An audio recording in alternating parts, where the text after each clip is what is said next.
Iya, Tuhan lu udah meninggal, sudah baba. Nggak ngejawab yang saya ini ya, nggak punya argumentasi yang mumpuni Ya, untuk sekarang menjawab ngapain gua jawab pertanyaan lu aja udah Artinya sesat. dia cuman ad hominem doang bisanya nih, Pak Andi. Dia cuman Ya orang ad kan hominem, ngeliat nggak Tuhan lu berani dulu menyanggah pertama. argumentasi Sansan. Seorang pendeta, bayangkan. Iya, Kalah seorang debat sama gua kan seorang mendengar, biasa kayak gua kan Sansan mau ini, kan lucu kan? mendengarkan lu, kan tergantung siapa Tuhan lu. Dengan dia Iya tidak kan? menyanggah pernyataanku, artinya dia sudah kalah dalam argumentasi Bukan ini. masalah itu, gua ngapain nanggapin pertanyaan Makanya kalau jangan lu ad hominem dong. Saya ini turunan bicara ucok. serius, saya punya argumentasi begini. Kamu kalau memang argumentasi saya, sanggahlah secara akademis. Nggak perlu disanggah karena Tuh lo kan, tuh nggak perlu, udah karena memang sesat. nggak punya apa, nggak punya Iya, di mata peluru, gua tuh lo oh tuh nggak, sayur udah. nggak punya Satu Tuhan peluru. lo udah mati.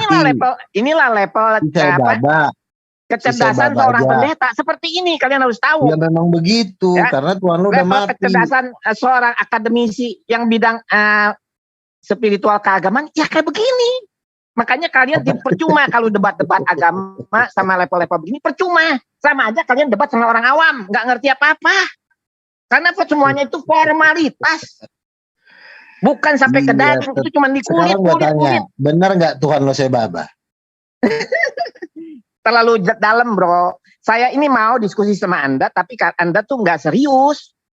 Iya, ngapain gue serius sama lo? Tuhan lo aja saya baba. Kan makanya, bukannya saya nggak mau nanggepin, Anda nggak serius. Jangan lagi dah. Iya. Ganti topik dah, malas. Saya mau diskusi kalau orangnya serius. Gak mau gue nggak mau diskusi sama lo. Iya. Debat aja sama siapa kek. Enggak, kok Sansan menurut dulu gak. Lu kalau cuma hanya Bible aja lu pakai, berarti ilmu lu nggak nyampe gitu loh, gak. Lu harus belajar sama guru Cinghai, sama saya Baba gitu loh. Jadi sebenarnya nih kok Sansan ngajak lu gak supaya ilmu lu tambah tinggi gitu. Bukan tambah tinggi, masalahnya kecuali saya baba bisa bangkit dari antara orang mati, dia pantas debat sama gue.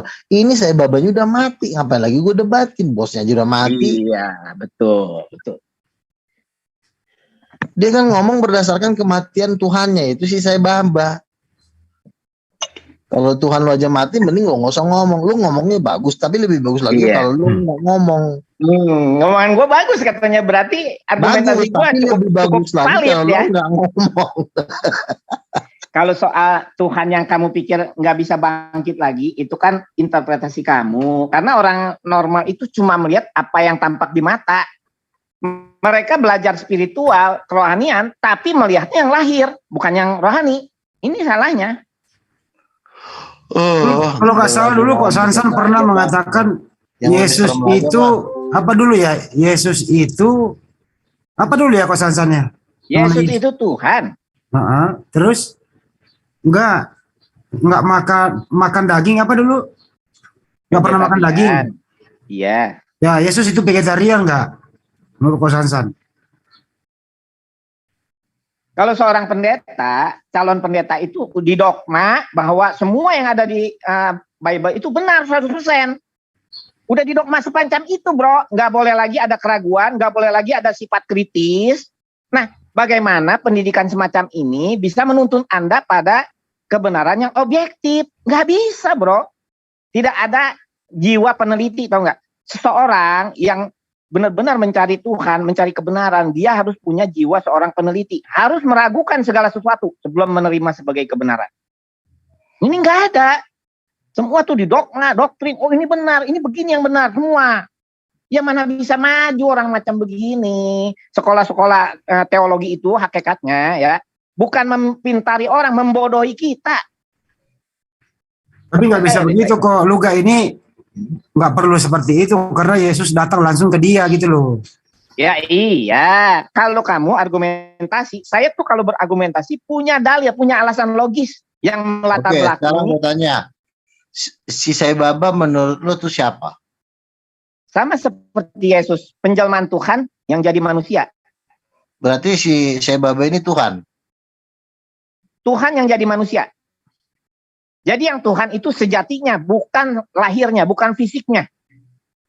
Jadi rohnya saya baba itu Tuhan? Ya. Orang gila. Iya, makanya kalau berargumentasi itu jangan pakai Gua Jangan ketemu orang gila, nih, cepat-cepat ada yang mengambil gila. kesimpulan. Ya, kita tuh harus setahap demi setahap. Anggap aja gini, Bang Luga. Anggap aja Aduh, jikalau kita Tuhan. Gue gini, ketemu Bang orang Luga. Islam gila, ada yang lebih gila lagi. Bang Luga. Jika Anda ketemu seseorang yang Tuhannya adalah iblis, anggap aja gitu. Harusnya mengarahkan berargumentasi sehingga dia tuh kalah dalam debat dengan Anda sehingga Anda bisa menolong dia gitu loh. Bukan Gila, mentertawakan dia. Keliru kita tuh mentertawakan orang. Sansan ini Ya. sebenarnya ini kerangkengan dari kamar berapa nih di rumah sakit Jadi, jiwa baru lepas kita nih. ini jangan gini ya bro. Kita ini punya juri sendiri, jaksa sendiri. Kita merasa tahu tentang kebenaran gitu loh. Karena dari awal kita didogma oleh sekolah teologi. Yang benar tuh ini loh. Yang lain salah.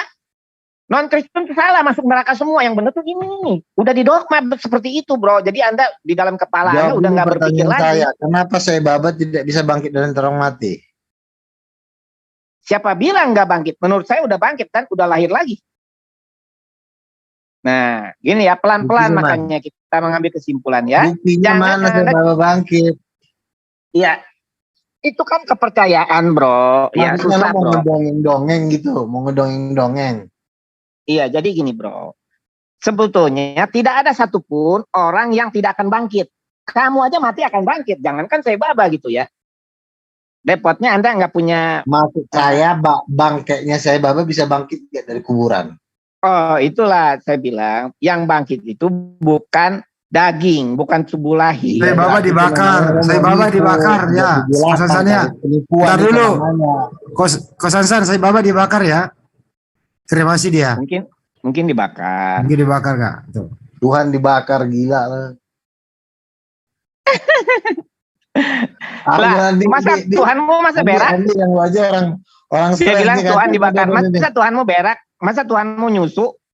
Aduh, ini kan kayak anak kecil kan? Orang kayak begini. Gak, lu harus edukasi, gak lu harus keluarin ini udah Pentium 5 ini, udah nggak perlu diajarin lagi nih.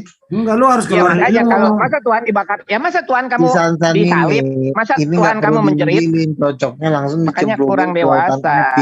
Diskusinya coba lebih dewasa ya. Oke teman-teman, gue istirahat dulu ya. Lu kalah sama Sansan. Tumben lu kalah sama Sansan lu, gak bener lu gak? Ortuanya aja udah dibakar. Hanya berdebat nggak terkalahkan. Apalagi mau dilawan dia juga bilang aja enggak. Kacau udah. Kalau saya tuh orangnya berani memastikan tidak ada pendeta yang punya kecerdasan dalam hal spiritual. Tidak ada kok, karena kok Sansan udah turun. Kok Sansan lagi, lu gak udah Tamuna udah mundur dulu, ya ini disudahi topik ini gitu. Iya. Yang penting tadi yang penting gini ya, kami dari JCC, kami mohon maaf apabila ada nama-nama tokoh-tokoh yang kami hormati tersebut di sini, itu di luar daripada dugaan kami, tapi kami niatnya tidak ada mendiskreditkan, apalagi untuk menghina. Kami sangat menghormati mantan presiden, mantan wakil presiden, beliau kami sangat hormati JCC ya. Jadi untuk itu kalau apabila ada nama tersebut disebut di sini itu tidak ada hal-hal yang lain. Itu kira-kira ya Pak Jula kita harus luruskan dulu sebelum ditutup. Setuju ya Pak Jul? Ya, tutuplah. Ya betul kita tutup aja Mas Edi. Oke, kita tutup dulu ini ya. Terima kasih buat teman-teman yang ada di live chat. Sekian dulu diskusi pada kesempatan kali ini. Habis ini kita diskusi kembali dengan topik yang berbeda. Wabillahi taufiq wal hidayah. Assalamualaikum warahmatullahi wabarakatuh. Sampai jumpa nanti.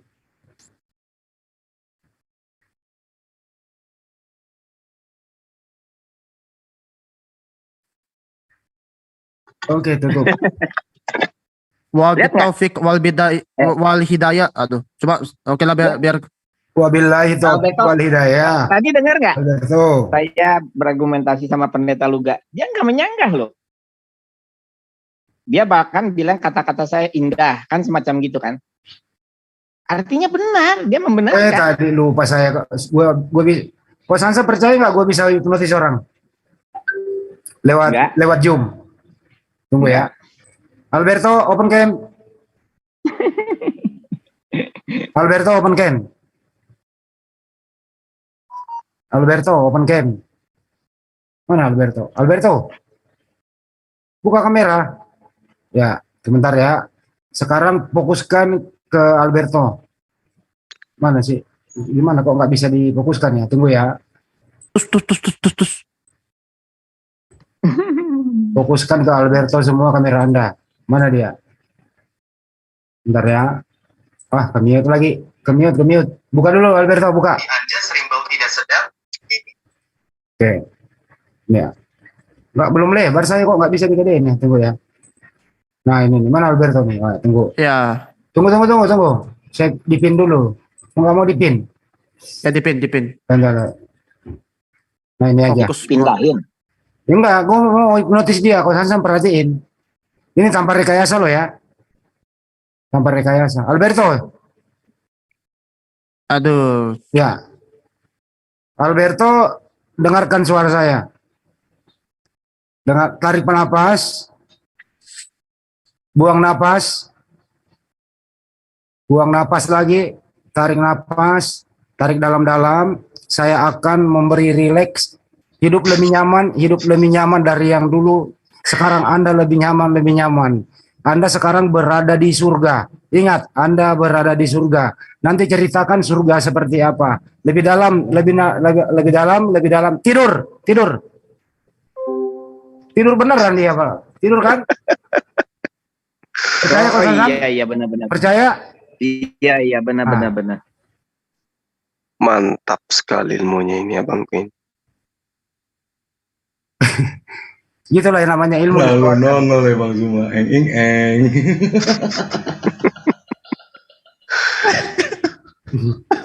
Kasih hidup anaknya orang kembali ya. Ntar dulu kembali lagi nanti. Dia tidur dulu, paling jam 5 sore baru bangun. Dia masih ke surga dia ini, masih ke surga. Ke surga dia.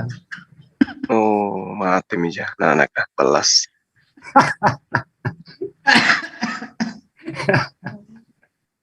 Kok Sansan nggak percaya sih? Itu tanpa rekayasa loh ya Pak. Kok Sansan, saya nggak pernah teleponan, nggak tahu nomornya. Dia dari sekte mana itu, Bang?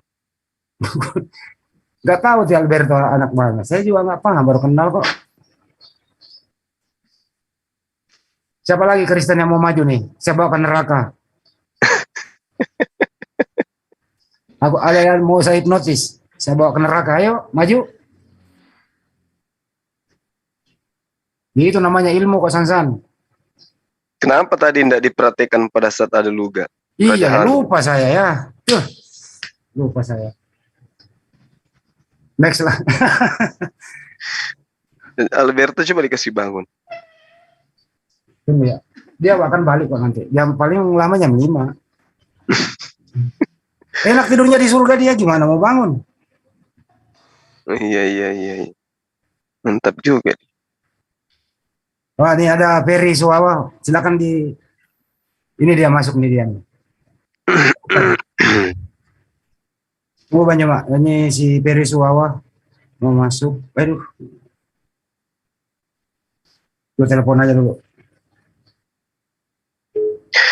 Tidak ada yang tahu nomornya Pak Bom ya? Ada Mas. Halo Fer.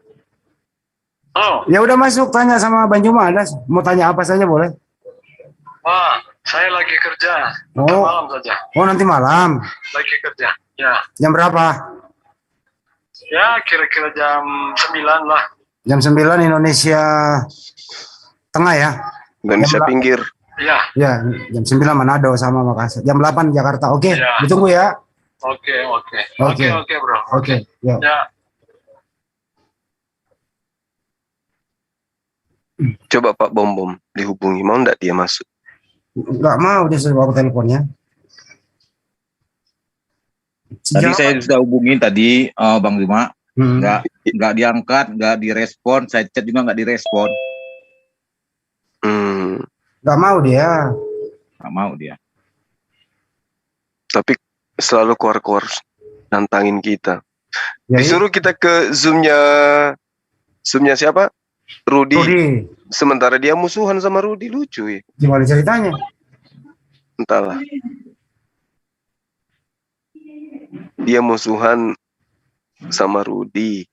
Tapi giliran untuk cari konten, mereka akur. Itu dia.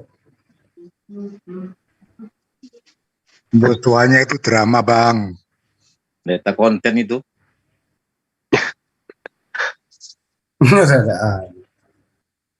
Ini saya dibalas oleh Pendeta Joshua Tewu. Sepertinya nanti ada harapan mau diskusi begini. Oh iya. Oh ya, ini saya lagi negosiasi sama. Hidup kembali itu anaknya orang. Udah kembali kayaknya nih. Udah masuk nggak Alberto? Tiduran di surga, waduh. Saya tanggung jawab saya loh. Ya coba ditanya lagi, Bang. Pasti dia enak, pasti dia terpental karena dia keenakan di surga. Pantai juga ya. Nah ini kembali nih. Saya sengaja keluar tadi. Udah gimana perasaan di surga? Enak? Aku nggak tahu. Kenapa sengaja terpental atau sengaja keluar, Alberto? Sengaja. Lagi cek Zoom lainnya. Ya. Dari sekte mana rupanya? Aduh. Ini anak baru belajar. Anak masalah nih. Anak masalah. Alberto, sekarang kamu mualaf. Alberto buka. Sekarang kamu agama apa, Alberto? Islam. Udah Islam sekarang lagi? Ya, saya udah minta maaf sebelumnya sama Zuma sebenarnya. Dan apalagi Pak Zuma saya tidak akan debat lawan dia lagi, janji. Oh gitu. Kenapa kamu ke Islam lagi? Kenapa saya ke Islam lagi? Karena saya sudah insyaf lah. Udah insyaf, ya. Jangan-jangan hari ini lu Islam, besok lu ke Kristen lagi. Ya harus ditanya Bang Handi. Alberto itu harus ditanya pas begitu masuk, Beto hari ini agamanya apa? Iya ya, sebelum diskusi ya, kita tanya dulu agamanya. Soalnya tiap hari ganti-ganti agamanya. Entah, tapi kali ini udah nggak mau ganti-ganti lagi. Udah permanen ya? Udah permanen ya? Udah permanen. Enggak, tiap hari juga bilang permanen. Tiap hari juga bilang permanen, ntar begitu masuk harus ditanya dulu, jadi jelas mau yang didebatinnya apa gitu kan. Oke, nggak masalah. Kita anggap hari ini Islam, ntar yang dia bawa Bible gitu. Jadi harus ada kesepakatan dulu. Oke lah. Bawa Quran. Udah Kristen aja, Kristen.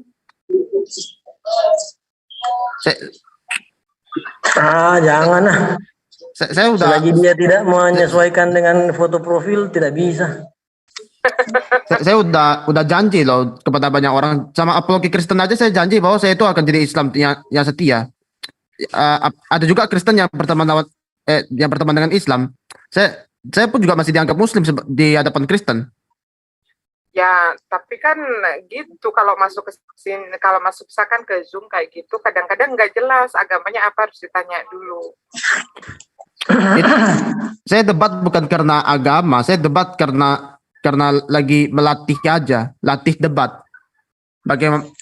Bagaimana supaya saya itu bisa berdebat lawan misalnya kayak bom, kayak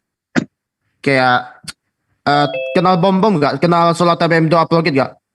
Enggak, masalahnya kadang-kadang debatnya sama bom, kadang-kadang mau debat sama Bang Zuma, jadi yang mana yang benernya gitu loh.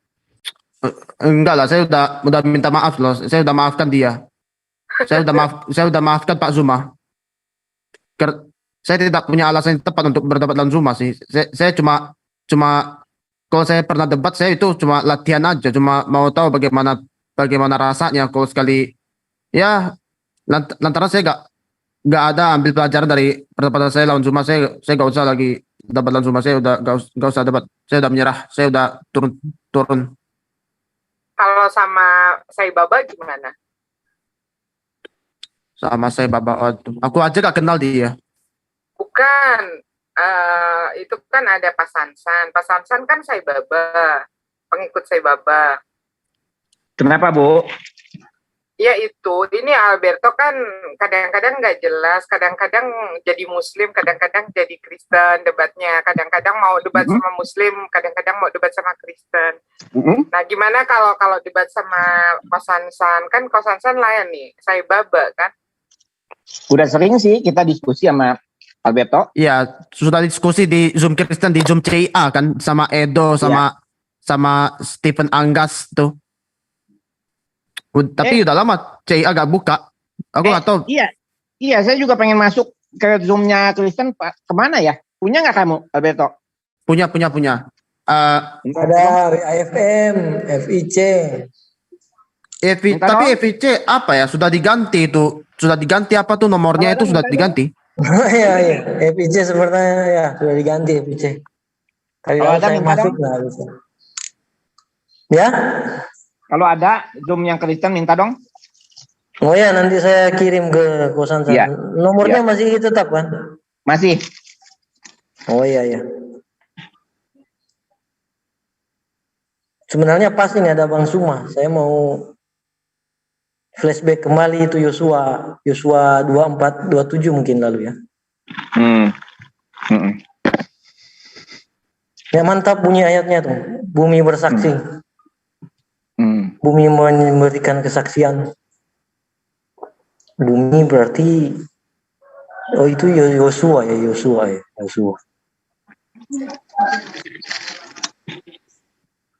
Mas Hasan udah selesai debatnya sama ini Nabi Luga. Tadi Umi kepentok. Luganya keluar. Itu Pak Sansan sama Carol itu ada link itu ke temannya FIC. Nanti klik aja di situ. Nanti diajak aja teman-temannya ke sini ya. Alberto juga itu di aja. Itu linknya Muslim kan? Kristen itu, klik aja. Klik aja. Oh, besar.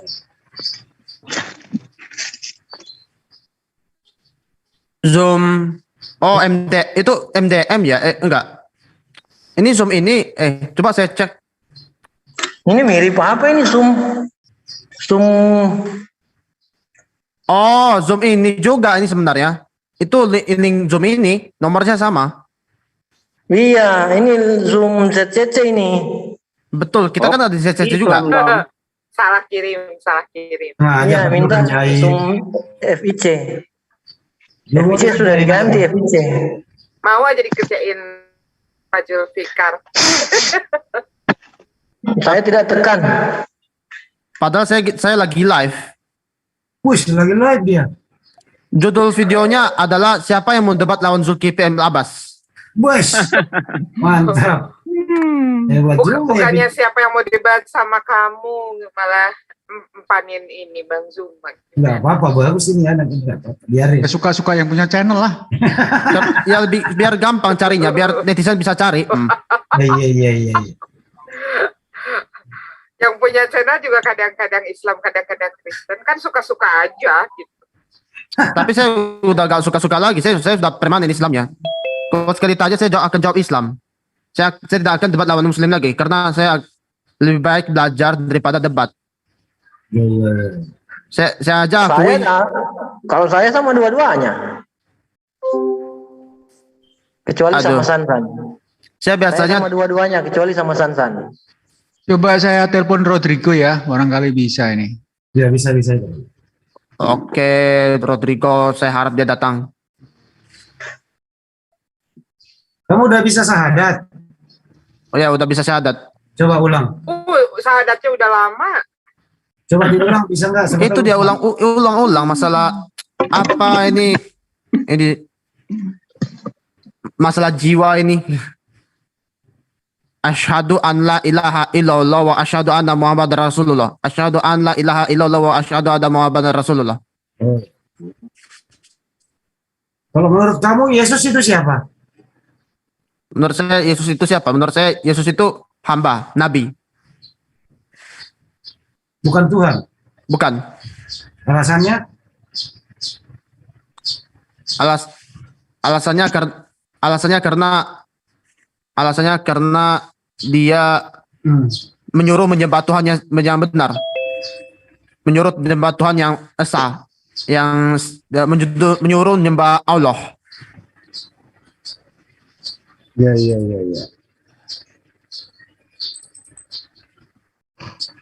Alberto, Aktif ini, nomornya nggak aktif nih. Alberto, Ya, Allah itu pribadi atau bukan?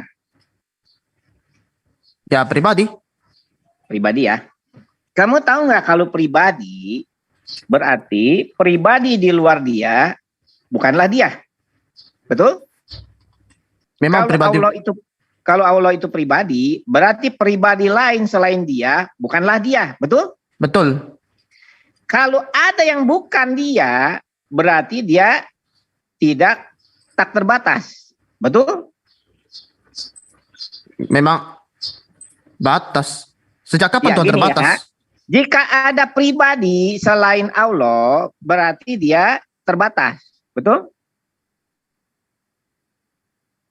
Karena masih ada yang bukan dia. Berarti dia terbatas dong. Entah siapa yang membatasi Tuhan ya? Iya, jadi gini. Tadi kan kita sepakat. Bukan sepakat ya gini ya. Anda kan berkata Allah itu pribadi. Dan kalau namanya pribadi berarti pribadi selain dia bukanlah dia. Kalau ada sesuatu yang bukan dia, berarti dia terbatas. Ngerti nggak? Saya sebenarnya ngerti, tapi siapa yang membatasi Tuhan? Oke, gini Pak ya. Anda paham nggak ya? Jika ada sesuatu yang bukan dia, berarti jika dia ditambah sesuatu itu akan lebih besar daripada hanya dia saja. Paham nggak? Misalnya Enggak. gini ya. Misalnya gini, Tuhan kita ganti X. Kita nggak ngomongin Tuhan deh ya. X itu pribadi. Ya. Kemudian yang bukan X itu berarti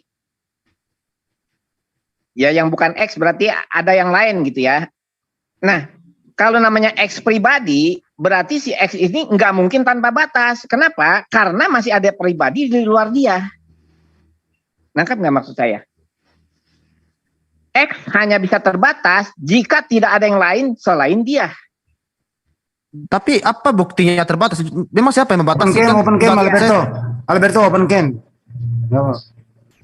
Oke, Iya. sengaja. Jadi gini, bro. Ini logikanya gini ya, bro. Jangan mikirin Tuhan dulu, bro. Misalnya Sansan ini pribadi, ya. Terus ada pribadi lain A, B, C, dan D dan sebagainya ya.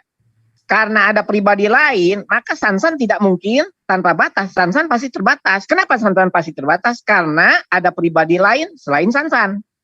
Ngerti nggak? Sansan hanya dapat disebut tak terbatas jika tidak ada yang lain selain Sansan. Betul nggak? Nangkap nggak? Kalau namanya pribadi itu pasti sesuatu yang terbatas. Nggak mungkin ada pribadi yang tanpa batas. Itu nggak ada kayak begitu. Yang tanpa batas udah namanya bukan pribadi lagi. Belajar dari kamus mana bahwa pribadi itu terbatas? Iya, jadi gini bro. Kita ganti ke kamar dah. Anda tahu nggak kamar? Dinamain kamar karena dia terbatas. Kalau tanpa batas, kamar bukan pribadi. Disebut kamar. Iya, sabar dulu dong. Gini ya bro. Kita kan tahu di dalam suatu rumah ada kamar. Ya. Kenapa dinamain kamar? Karena dia merupakan bagian dari seluruh bangunan itu. Kalau misalnya seluruh bangunan itu tidak ada kamar, artinya tidak ada sekat. Betul? Jika rumah kamu tidak ada kamar sama sekali, artinya rumah kamu tidak ada sekatnya. Aduh, Begitu ya? IQ berapa yang mengatakan rumah tidak ada kamar?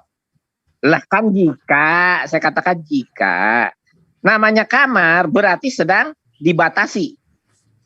Setuju ya? Istilah kamar itu hanya eksis kalau dia terbatas, betul? Istilah jika itu kan perjanjian, bukan istilah yang Iya, mengandai-andaikan. betul. Ya, jadi yang disebut kamar itu jika dia terbatas. Kalau dia tak terbatas gak mungkin disebut kamar. Ya kan? Aduh, belajar bahasa Indonesia di KBBI dulu lah, apa itu jika. Coba cek definisi di KBBI. Iya, jadi gini bro. Yang namanya kamar pastilah sesuatu yang terbatas, betul nggak? Itu kamar. Kalau tanpa batas nggak mungkin disebut kamar dong. Dia justru untuk membatasi sekat-sekat, itu makanya disebut kamar. Memang pribadi bisa disamakan dengan kamar, konyol. Ya, jadi gini bro. Pribadi, misalnya ada pribadi Alberto, pribadi Sansan, itu kan suatu sekat-sekat. Kalau tanpa sekat, nggak akan disebut pribadi lagi, bro. Ngerti nggak maksud saya?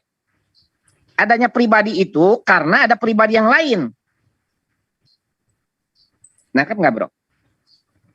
Nggak mungkin ada suatu pribadi, tapi tidak ada pribadi yang lain. Nggak mungkin ada suatu kamar, tidak ada kamar yang lain. Itu nggak mungkin, bro. Dalam suatu rumah, jika ada suatu kamar, berarti ada kamar yang lain. Ngerti nggak, bro? Karena dia merupakan pembatasan. Istilah kamar atau istilah pribadi itu merupakan pembatasan dari keseluruhan.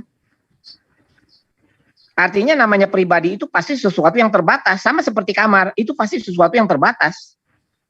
Jadi Tuhan itu bukan pribadi, bro. Kalau Anda bilang Tuhan itu pribadi, dia pasti terbatas. Daripada logikanya liar, mending saya tanya seperti ini. Sebelum kita lahir, kita ada di mana?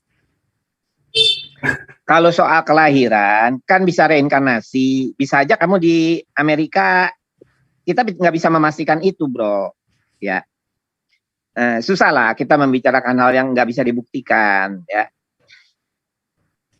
Nggak, kamu mengerti nggak istilah pribadi itu pasti sesuatu yang terbatas, bro. Nggak mungkin ada pribadi yang tanpa batas.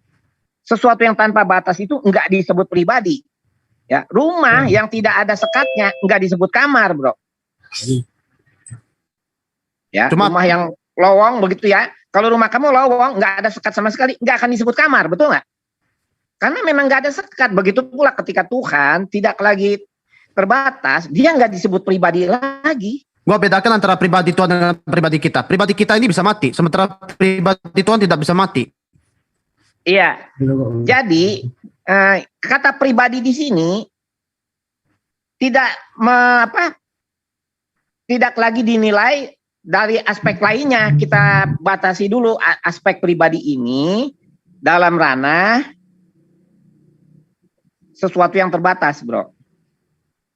Kalau misalnya pribadi Tuhan kamu bilang beda dengan pribadi manusia, tapi kata pribadinya sama.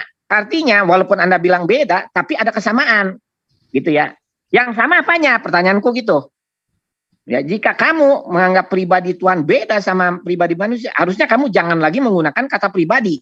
Kalau menggunakan kata pribadi, kamu harus tunjukkan kesamanya apa gitu. Justru kata pribadi itu yang membedakan. Kalau tidak ada kata pribadi, ya kita semuanya sama. Lah iya, karena kata pribadi manusia dengan pribadi Tuhan itu secara kosakata sama, namun beda, kamu bilang maknanya beda. Kamu harus menjelaskan samanya di mana gitu loh. Menjelaskan bedanya atau menjelaskan samanya?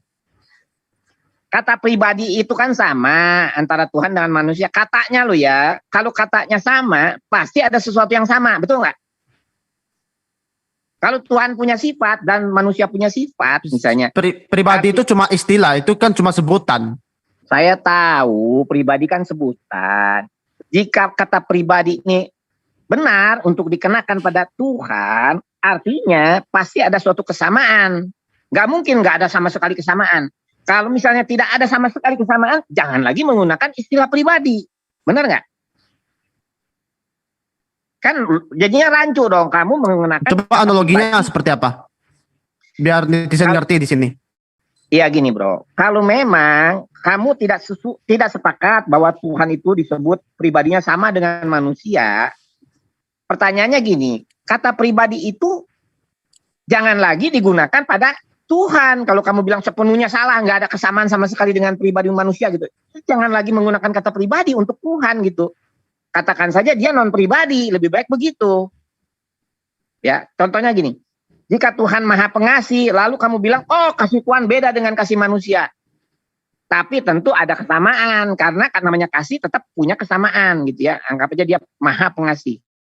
Kalau sama sekali nggak ada kesamaan, lagi menggunakan kata kasih untuk Tuhan gitu loh. Anggap ya. Jangan melabelkan Tuhan dengan sesuatu yang punya kesamaan dengan manusia jika kamu menganggap sepenuhnya beda gitu. Ya. Saya paham itu dia. Cuma kalau sekali Tuhan tidak kalau tidak dikasih sifat, tidak dikasih sebut istilah pribadi, kalau tidak orang bagaimana mau mengetahui Tuhan? Bagaimana orang bisa mengenal Tuhan kalau tidak disebut Maha Pengasih, kalau tidak disebut pribadi? Mau kenal siapa? Iya, pertanyaannya bagus. Open camp Beto. Jadi bagus pertanyaan gini, bro. Bagaimana kita bisa mengenal Tuhan kalau dia tidak dipersonifikasi, gitu kan? Ya. Jadi hakikatnya Tuhan yang dipersonikan bukan Tuhan yang sebenarnya. Itu barulah bayangannya saja. Tapi bayangannya saja sudah berguna untuk disembah. Nah, Tuhan yang tanpa nama ketika dinamai sebenarnya sudah bukan lagi dia. Tapi itu pun tetap berguna untuk didoakan, untuk disembah. Sama seperti bayangan di cermin bukanlah diri kita. Tapi tetap berguna untuk berdandan. Benar? Bayangan di cermin kan bukan Alberto, kan beda kan? Tapi kan berguna ketika Anda bercermin menggunakan bayangan itu. Sama Tuhan pun seperti itu. Dia yang non pribadi dipersonifikasikan seolah-olah dia punya pribadi gitu. Karena sesungguhnya dia tuh tak terjangkau oleh akal budi. Kalau tidak dipersonifikasikan, manusia sama sekali tidak bisa mendekati dia. Begitu Alberto. Ya, jadi jalannya tuh bertahap, nggak bisa langsung. Jadi hakikatnya Tuhan yang mutlak itu tidak bisa disembah oleh manusia. Yang bisa disembah manusia hanyalah proyeksinya. Ibaratnya seperti itu ya. Hanyalah bayangannya. Nah, inilah yang manusia normal nggak mengerti, nggak memahami. Seolah-olah walaupun dia tahu Tuhan itu tidak terjangkau oleh akal budi, lucunya mereka menganggap dia bisa memahami Tuhan hanya melalui akal budinya. Jadi mereka mengira Tuhan yang disembahnya itu langsung Tuhan yang asli. Itu kan artinya Tuhannya adalah subjek. Kalau kita menganggap Tuhan itu subjek atau objek, hakikatnya dia itu masih bisa dijangkau oleh pikiran manusia. Gitu ya.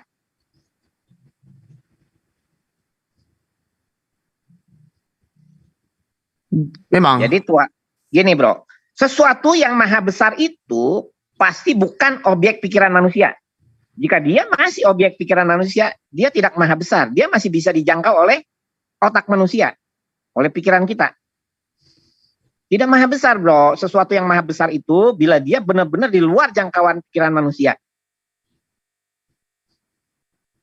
Seperti itu bro. Kalau kayak gitu coba Bapak dapat lawan coba dapat lawan ateis. Panggil ateisnya.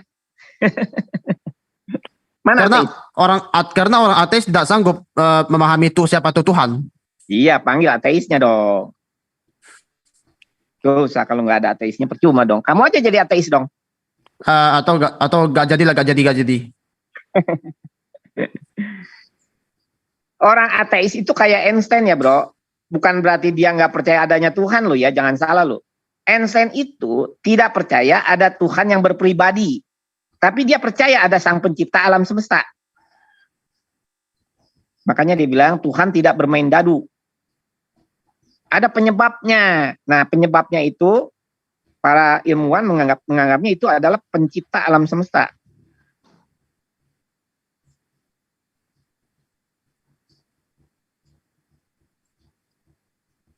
Gitu ya. Kalau tentang masalah takdir, aduh jangan ke takdir dah, gua nggak sanggup. Itu paling berat, topik paling berat. Nih Alberto, ada dua kemungkinan ya, penciptaan alam semesta ini keluar atau ke dalam. Maksudnya gini, kalau namanya penciptaan keluar itu seperti manusia menemukan pesawat terbang, ya membuat handphone, itu namanya penciptaan keluar. Tapi kalau penciptaan ke dalam seperti kita menciptakan mimpi-mimpi kita. Ya, seseorang tidur lalu menciptakan mimpinya, berarti penciptaan ke dalam. Nah, menurut Alberto, Tuhan menciptakan alam semesta ini penciptaan keluar apa ke dalam? Ya, menurut saya Tuhan terpisah dari alam semesta. Oke. Kalau Tuhan terpisah dari alam semesta, harusnya bermakna penciptaan keluar itu. Ya, gini. Kalau terpisah dari alam semesta, berarti Tuhan itu terbatas, bro. Karena dia dikurangi alam semesta sama dengan Kalau penciptaan kamu bilang dia terpisah dari alam semesta, berarti Tuhan ditambah alam semesta lebih besar daripada Tuhan saja. Ngerti nggak? Tuhan tambah alam semesta lebih besar daripada Tuhan saja. Itu kan berarti Tuhan terbatas dong. Ngerti nggak maksudnya? Tuhan ditambah alam semesta lebih besar daripada Tuhan saja. Itu berarti Tuhan terbatas. Oke, ngerti. Oke, lanjut. Artinya tidak mungkin Tuhan terpisah dengan alam semesta. Nah, bagaimana jika Tuhan itu tak terbatas? Dia hanya bisa bermakna tak terbatas jika penciptaan ke dalam. Artinya alam semesta ada di dalam Tuhan itu sendiri. Artinya alam semesta tambah Tuhan sama dengan Tuhan. Nggak akan melebihi Tuhan. Nah, inilah arti Tuhan tanpa batas. Nggak mungkin sesuatu ditambah Tuhan jadi lebih besar daripada Tuhan saja. Nggak mungkin. Ya. Nah, secara matematis dapat dikatakan hal yang demikian tuh hanya bisa terjadi jika penciptaan itu bermakna ke dalam. Gitu ya. Artinya alam semesta ini ada di dalam dia. Gitu ya. Termasuk Alberto, saya semua ada di dalam dia. Hanya makna seperti itu saja. Tuhan menjadi tak terbatas. Tapi dengan begitu berarti Tuhan itu bukan suatu kepribadian.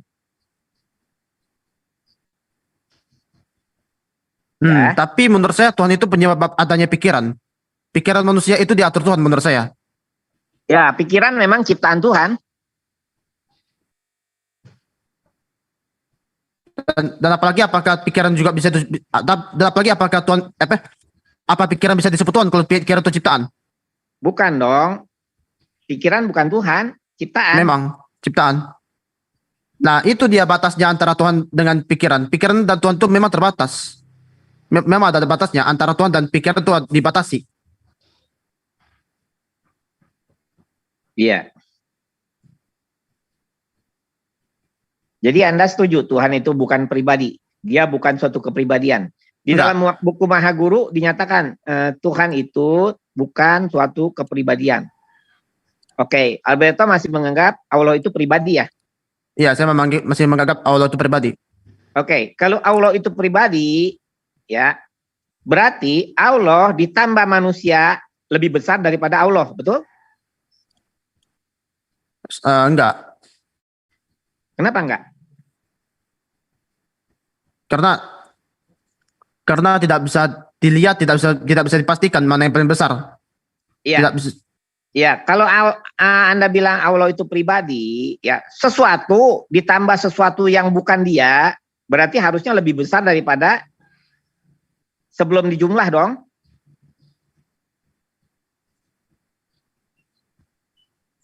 X ditambah 2 lebih besar daripada X dong.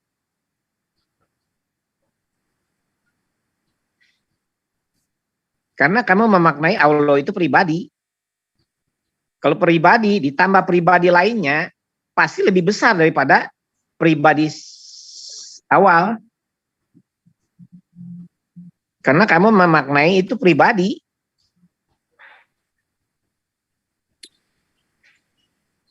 Kenapa nggak lebih besar? Tapi X juga bisa dihitung tanpa 2. Kalau X-nya itu lebih dari 2, seperti 3 tambah 2, X bagi X tambah 2. Bisa? Ngomong apa sih? Jangan ada bagi dong. Gimana sih? Aduh, saya ulangi.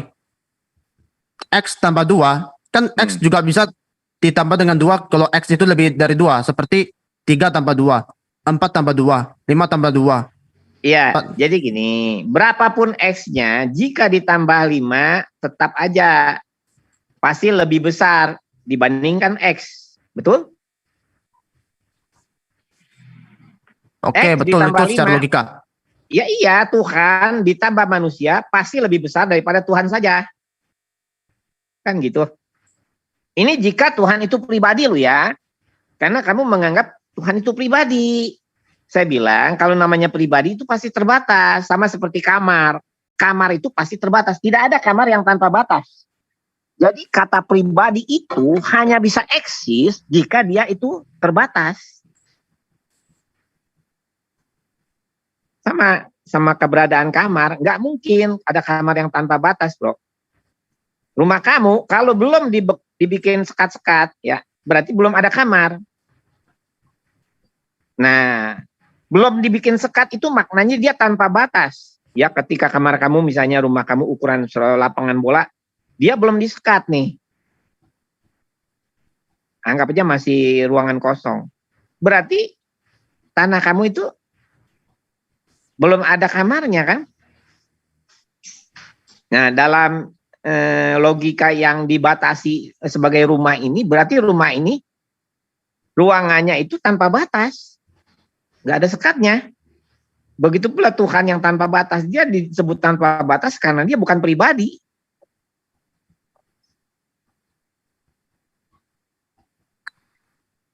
Tapi Pak Sansan apa bisa bedakan mana yang besar? Tuhan atau ciptaan atau keduanya? Mana yang paling besar? Ya jelas Tuhan lah, sang pencipta lah. Semua ciptaan ini ada di dalam dia. Jadi Tuhan ditambah ciptaannya tetap sama dengan Tuhan, nggak lebih besar. Untuk membedakan antara besar dan kecil, apakah harus ada batasnya? Oh iya dong, bro. Itu Kalau dia. kamu, jadi gini, kalau kamu menyebut sesuatu pribadi, tapi dia tanpa batas, ya berarti kamu sudah membuat sebuah premis yang bertolak belakang. Misal premis 1, Tuhan adalah pribadi.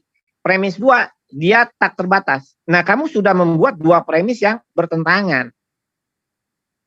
Contoh gini ya, premis 1, kamu membuat sebuah kamar. Premis 2, kamar tersebut tanpa batas. Berarti ini udah bertentangan. Namanya kamar nggak ada yang tanpa batas. Sesuatu hanya disebut kamar jika dia terbatas. Sesuatu disebut pribadi jika dia terbatas. Gitu ya. Kenapa kamar itu pasti terbatas? Karena pasti ada kamar lainnya untuk menjadikan si kamar ini eksis. Demikian pula pribadi. Tuhan hanya bisa disebut pribadi jika dia terbatas. Karena apa? Karena ada pribadi lainnya gitu, bro. Saya paham itu dan menurut saya memang apa ya, Tuhan memang ada batasnya. Memang supaya kita bisa bedakan mana Tuhan, mana yang bukan Tuhan. Mana yang besar, mana yang kecil. Mana yang benar, mana yang salah. Benar dan Kalau salah itu kamu- dibatasi. Kan itu dia, ada batasnya. Iya. Jadi menurut kamu Tuhan terbatas? Ya. Menurut Kamu saya Tuhan, kalau kamu nanya sama Pak Ustadz, dia pasti menjawab tak terbatas. Nggak mungkin dia bilang Tuhan itu terbatas. Ya, kalau baca literatur manapun tidak ada disebut Tuhan itu terbatas. Yang terbatas itu makhluknya, ciptaannya itu yang terbatas. Kalau sang pencipta itu terbatas, Alberto lupa kali, mungkin dia lupa kali Alberto. saya nggak Iya, lupa. iya. Saya tahu analoginya. Tahu analoginya. Untuk membedakan antara besar dan kecil harus ada batasnya. Seperti antara 1 dengan 2, batasnya 1,5 ya. 2 lebih besar daripada 1 karena itu mengapa 2 lebih besar daripada 1? Karena ada batasnya. Antara 1 dan 2 itu dibatasi angkanya, itu dia. iya, tapi kalau sang pencipta itu tiada batasnya, bro. Dia tidak menjadi maha besar kalau dia terbatas. Kan Tuhanmu maha besar, Allah maha besar. Masa Allah terbatas? Apa artinya istilah maha besar kalau dia terbatas, bro? Tetapi dalam semesta itu besar atau kecil? Coba kamu pikir, Pak. Alam semesta memang terbatas walaupun dia besar. Memang betul alam semesta terbatas kalau dia besar. Dan apalagi menurut saya Tuhan itu di luar alam semesta, dan apalagi untuk membedakan antara besar dan kecil. Karena Ya, kalau Tuhan maha besar, apakah dia terbatas? Pantas nggak disebut maha besar kalau dia terbatas? Dan apakah besar dan kecil bisa dibedakan tanpa batas? Kenapa? Apa besar dan kecil bisa dibedakan tanpa batas? Batasnya kan pikiran manusia. Batasnya pikiran manusia. Katanya kan pikiran Tuhan kan katanya pikiran manusia kan ciptaan. Iya. Terus? Itu dia. Jadi antara Tuhan dengan pikiran manusia itu ada batasnya, itu dia. Supaya pikiran, karena Tuhan itu tidak bisa disamakan dengan apa yang dipikirkan manusia. Jadi menurut kamu Tuhanmu terbatas ya, Bro? Ya, terbatas. Yang terbatas itu pikiran manusia, Bro, bukan Tuhan. Pikiran kamu yang terbatas. Alberto kok lupa sih? Ini harus direlaksasi lagi nih. Saya tidak lupa, saya setuju itu. Saya sepakat itu. Mas Andi di WA, Mas Andi baca WA. Ya. Karena Tuhan dan pikiran manusia itu tidak bisa disamakan. Tidak bisa disamakan. Tetapi kalau supaya bisa dibedakan, satunya Tuhan dengan satunya hidung, maka harus ada batasnya. Batasnya itu adalah antara alam semesta dan di luar alam semesta. Di luar alam semesta dan di dalam alam semesta itu dibatasi. Di luar alam semesta itu lebih jauh daripada alam semesta. Karena di luar alam semesta itu kan tidak sampai. Kita tidak bisa sampai ke luar alam semesta karena jauh. Maka yang di luar alam semesta itu lebih luas daripada alam semesta. Yang di luar alam semesta itu lebih besar daripada alam semesta. Supaya bisa membedakan antara besar dan kecil. 2 dengan 1 bisa dibedakan karena ada pembatasnya. Misalnya pembatasnya itu 1/1,5, 1,6, 1,7, 1,4. Ada batasnya. Terbatasnya itu bukan Tuhannya yang dibatasi, tetapi Tuhannya itu ada batasnya. Saya sengaja dan saya sepakat bahwa Tuhan itu ada batasnya supaya bisa dibedakan antara besar dan kecil, bisa dibedakan antara pikiran manusia dengan supaya bisa dibedakan antara pikiran manusia dengan Tuhan, supaya manusia itu tidak mengarang-arang siapa Tuhan, karena Tuhan itu kan bisa dikarang-karang manusia. Tetapi supaya Tuhan tidak dikarang-karang manusia, dan apalagi, iya, tadi saya dengan Pak Sansan sepakat bahwa pikiran itu ciptaan Tuhan. Tuhan yang mengatur pikiran manusia, tetapi dia tidak sepakat bahwa Tuhan itu mengatur pikiran manusia, walaupun pikiran manusia itu ciptaan Tuhan. Untuk bisa mengatur alam semesta, harus ada batasnya. Batas antara di luar alam semesta dan di dalam alam semesta, supaya bisa mengatur alam semesta. Itu seperti batasnya antara layar TV dengan saya ini. Saya main komputer, batasnya apa? Ada yang di dalam layar TV ini. Saya main di layar TV. Di luar layar TV adalah saya. Di dalamnya layar TV adalah Zoom. Itu analoginya. Oh, jadi Tuhanmu bisa dijangkau oleh pikiranmu ya? Enggak juga. Beda karena Tuhan dan pikiran itu tidak boleh disamakan. Kalau Tuhanmu tidak terjangkau oleh pikiran manusia, lalu kenapa kamu membuat alasan bahwa Tuhan itu harus terbatas? Oke lah, selesai diskusinya dengan Pak Sansa. Oke lah, Pak Zuma mau bicara apa?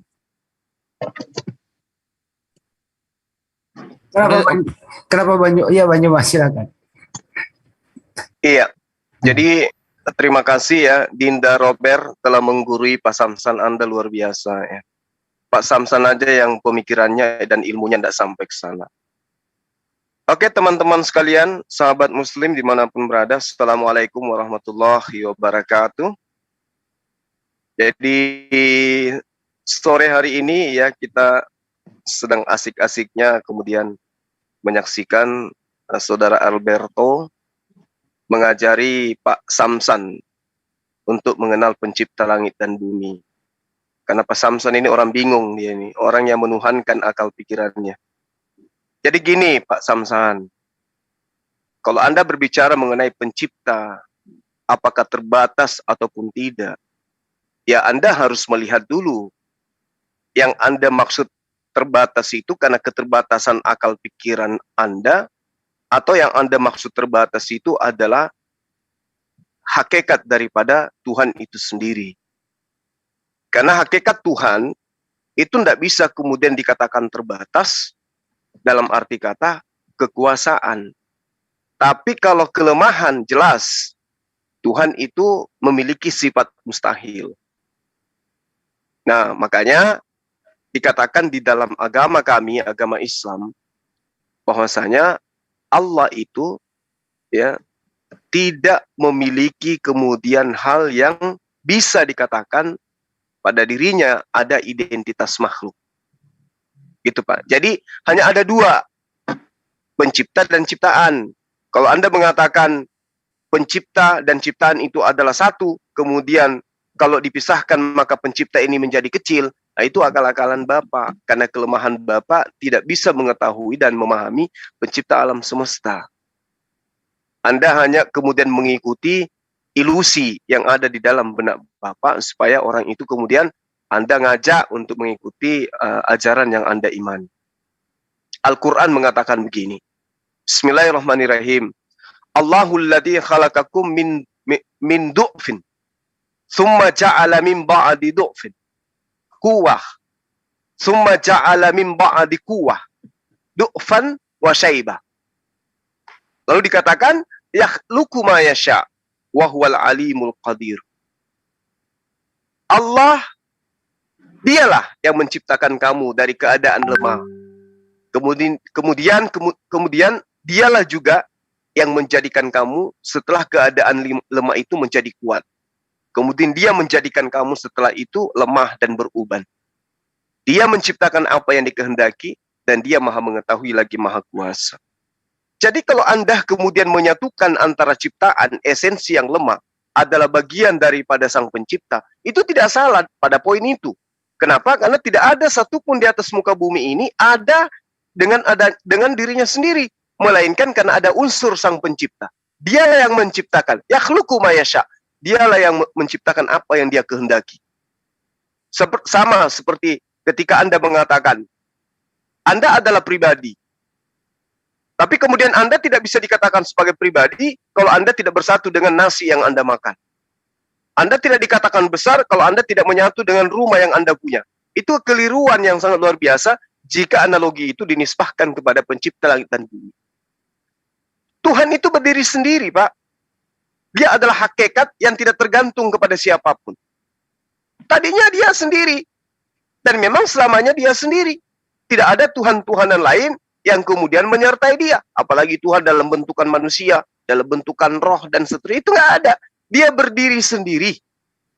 Dia berdiri sendiri.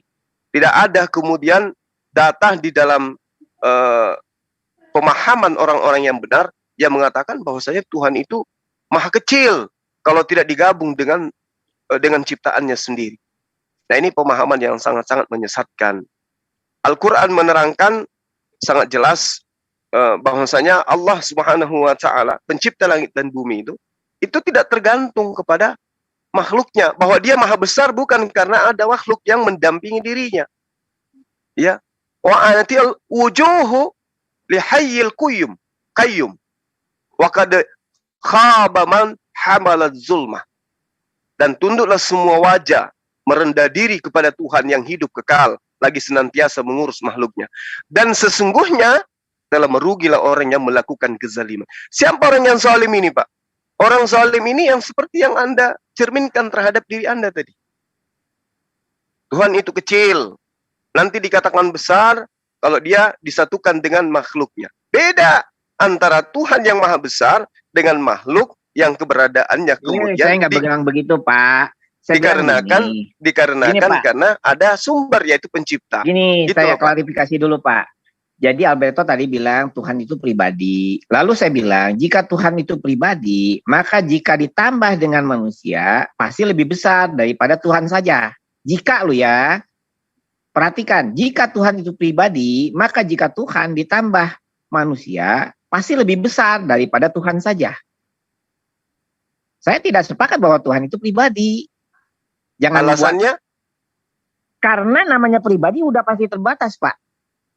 Oh iya. Sesuatu Ya. kamar Yang itu Anda pasti maksud terbatas. pribadi Tuhan dan pribadi makhluk. Anda harus bedakan itu. Kalau pribadi Tuhan itu Ya, maha beda. besar. Pak, pasti beda. Tapi gini ya, dengerin dulu ya. Terus? Jadi gini, coba Anda sabar dulu, jangan begitu ya diskusinya. Gini Pak, kata pribadi Tuhan atau pribadi manusia, itu katanya sama. Walaupun maknanya beda. Nah, kalau ada kesamaan, tentu ada sesuatu yang sama di situ. Kita nggak bisa bilang Tuhan itu pribadi, tapi semuanya nggak ada yang sama dengan manusia. Jangan disebut pribadi lagi kalau nggak ada kesamaan sama manusia. Paham nggak? Ya nggak bisa lah Pak. Tuhan ya Tuhan. Manusia ya manusia, nggak boleh disamakan. Gini Pak. Misalnya Tuhan itu maha pengasih ya.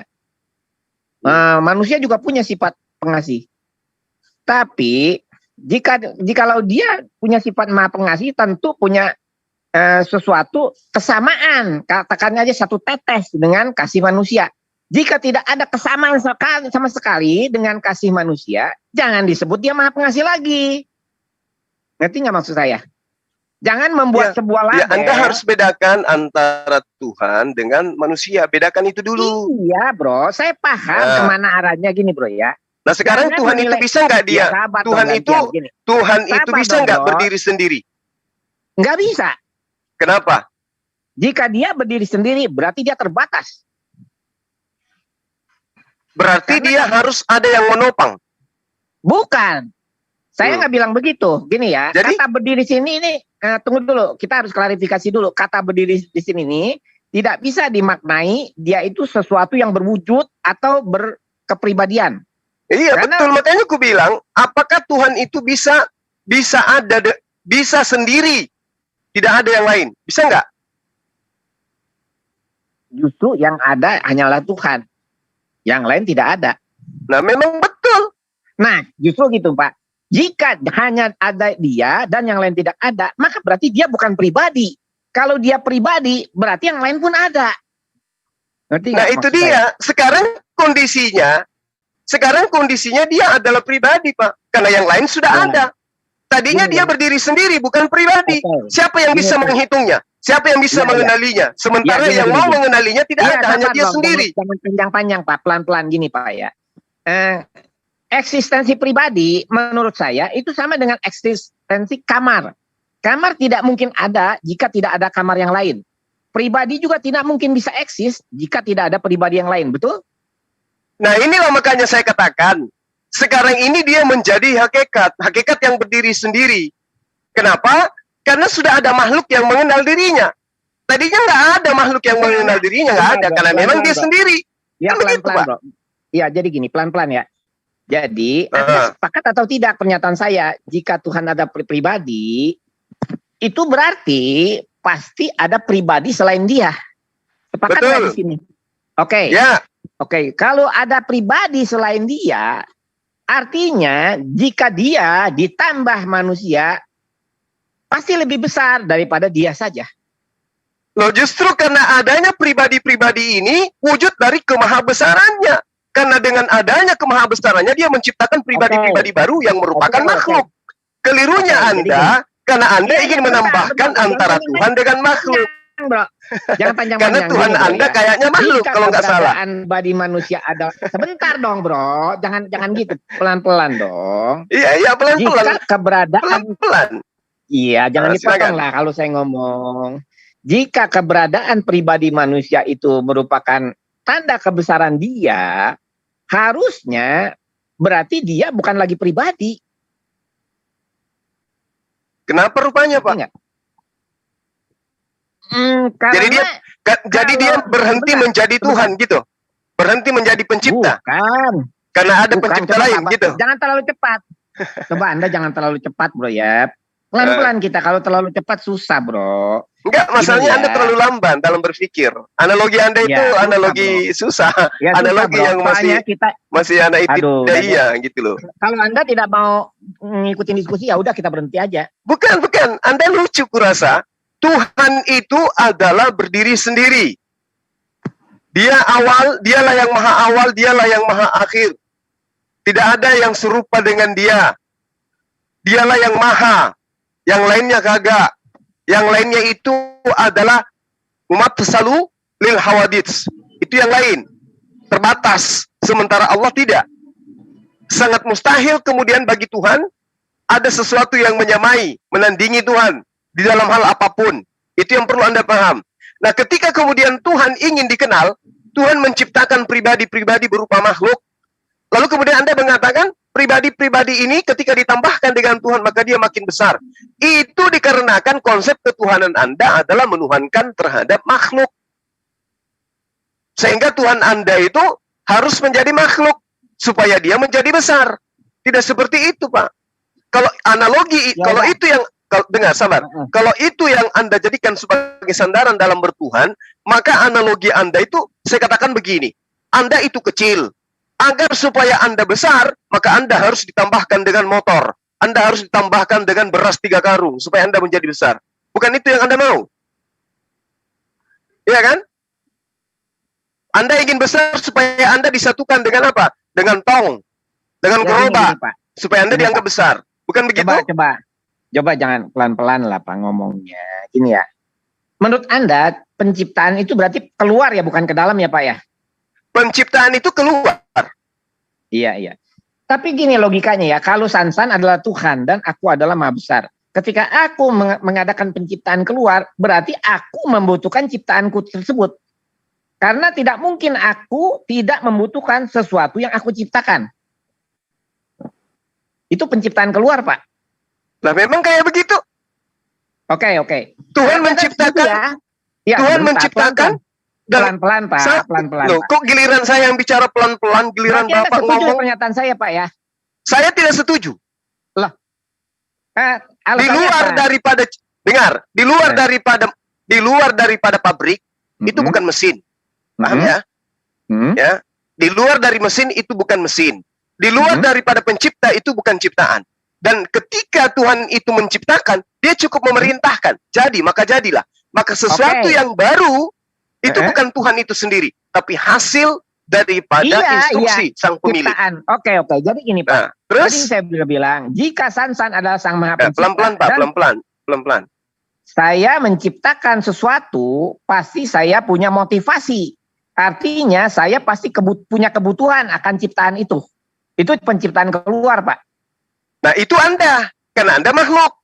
Kok Anda samakan diri Anda dengan pencipta langit dan bumi? Ya, berarti menurut Anda Tuhan seperti tanpa motivasi ketika menciptakan manusia, begitu? Ya kan dia maha berkehendak. Karena dia memiliki sifat maha berkehendak, dia menciptakan. Nggak ada yang bisa ngatur dia. Iya, berarti dia seperti orang gila yang nggak ada motivasi. Nah, itu kalau Anda menuhankan makhluk, Tuhan Anda setarakan dengan orang gila. Itu Anda. Menurut itu akal sehat Anda, menurut akal sehat Anda, Tuhan mencipta tidak ada inisiatif apa-apa, tahu-tahu terang mencipta aja gitu, semaunya dia aja. Ya kan jelas di kitab kami jelas. Wa iz qala rabbuka lil malaikati inni ja'ilun fil ardi. Allah menciptakan manusia untuk menjadi pemimpin di atas muka bumi. Itu motivasinya. Iya. Terus jadi gini Pak, sebentar dong. Yang saya tanyakan penciptaan dihubungkan dengan sang pencipta, bukan penciptaan dihubungkan dengan urusan manusia ya. Saya tidak menilai ciptaan dari sudut manusia. Saya ingin menilai apa motivasi dari sang pencipta. Ya, tidak mungkin jika penciptaan bermakna keluar, tidak mungkin sesuatu itu menciptakan tanpa ada motivasi apapun. Ya, itu penciptaan keluar, Pak. Kalau Anda menganggap Tuhan menciptakan tanpa motivasi, itu namanya penciptaan ke dalam. Seperti kita menciptakan mimpi-mimpi indah kita saat tidur. Itu nggak ada motivasi. Terjadi dengan sendirinya. Makanya saya bilang, saya setuju penciptaan ke dalam, bukan penciptaan keluar. Kalau keluar udah pasti ada motivasi, udah ada tujuan, ada maksud, ada kehendak Tuhan, pasti ada sebabnya. Tidak mungkin sesuatu tiba-tiba tanpa sebab menciptakan ngawur begitu aja, nggak mungkin. Ya, pasti ada maksud dan tujuan. Itu penciptaan keluar. Penciptaan hanya tanpa tujuan jika penciptaan ke dalam. Ya. Tuhan tidak membutuhkan ciptaannya jika bukan penciptaan keluar, tapi penciptaan ke dalam. Kalau penciptaan keluar itu pasti ada, pasti Tuhan membutuhkan ciptaannya. Kalau penciptaan keluar itu seperti siapapun juga, binatang sekalipun, ketika dia membuat sarang atau apapun, pasti ada maksudnya. Begitu pula Tuhan. Ya, pasti ada maksudnya. Pasti ada kepentingannya. Jadi pasti Tuhan membutuhkan ciptaannya itu kalau penciptaan keluar. Gitu, Bra. Nggak mungkin Tuhan nggak membutuhkan ciptaannya kalau penciptaan itu keluar. Udah. Jadi maksudnya Anda ini ingin mengatakan bahwa Tuhan menciptakan dirinya gitu? Salah. Kok Nah, jadi terus dirinya? Nah, Kok jadi makanya menciptakan dirinya? saya katakan, kenapa Anda mengatakan Tuhan menciptakan ke dalam? Maksudnya apa itu? Maksudnya, kalau Tuhan itu tidak membutuhkan ciptaannya, dan saya percaya dia tidak membutuhkan ciptaannya, hanya bisa seperti itu jika penciptaan ke dalam, bukan keluar. Ya, Saya katakan bahwa segala sesuatu itu diciptakan di luar daripada Tuhan. Karena kenapa? Karena itu adalah ciptaan. Kalau Anda mengatakan menciptakan ke dalam, berarti Anda ingin mengatakan bahwa Tuhan menciptakan dirinya. oh bukan, Anda salah. Nah, terus apa faedah Anda mengatakan menciptakan keluar, menciptakan ke dalam? Sementara ya dengerin kaidah dong, Anda bertanya tapi mau dijawab. pelan-pelan, sabar. Sementara di dalam iman Islam itu garis lurusnya jelas. Bro, nggak usah bawa Islam. Oh, nggak bisa bicara konsep ketuhanan itu harus merujuk kepada konsep yang benar. Jangan konsep akal-akalan. Al-Quran mengatakan begini. Tahu Islam yang La yus'alu amma yaf'alu wa hum yus'alun. Allah tidak ditanya tentang apa yang dia kerjakan. Allah tidak ditanya tentang apa yang dikerjakan. Tetapi Pasamsan lah yang akan ditanya tentang apa yang dia kerjakan. Allah tidak. Jadi Anda tidak bisa kemudian menjadikan akal Anda menjadi Tuhan. Apa yang dianalisa oleh akal Anda jadikan sebagai sebuah kebenaran. Nggak bisa. Apalagi berbicara mengenai hakikat pencipta. Ini hanya akal-akalan Anda saja. Kenapa? Anda ingin menjual manusia yang Anda Tuhan itu, yang Anda Tuhankan menjadi Tuhan. Kan itu. Iya kan? Kenapa jadi Anda ambil kesimpulan Tuhan menciptakan dirinya? Tidak, ketika Anda bermimpi, ya pergi ke suatu pasar gitu.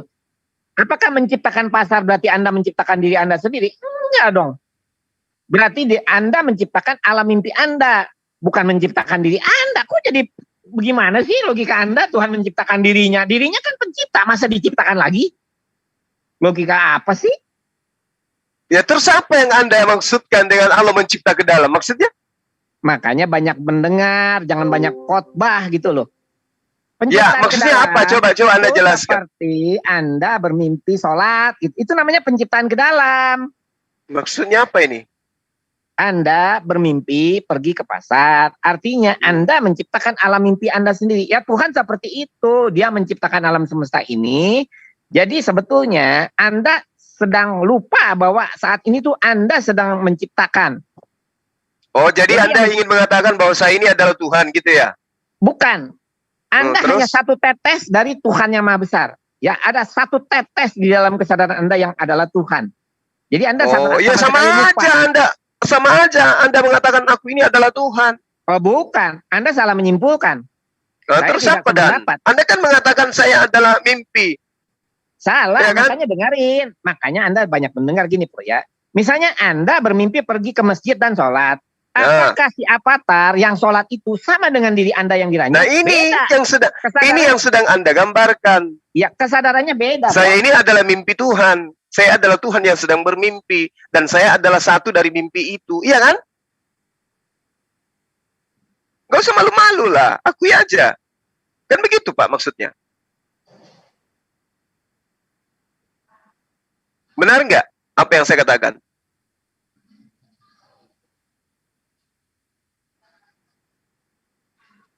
Ayolah, lanjut. Silakan Pak.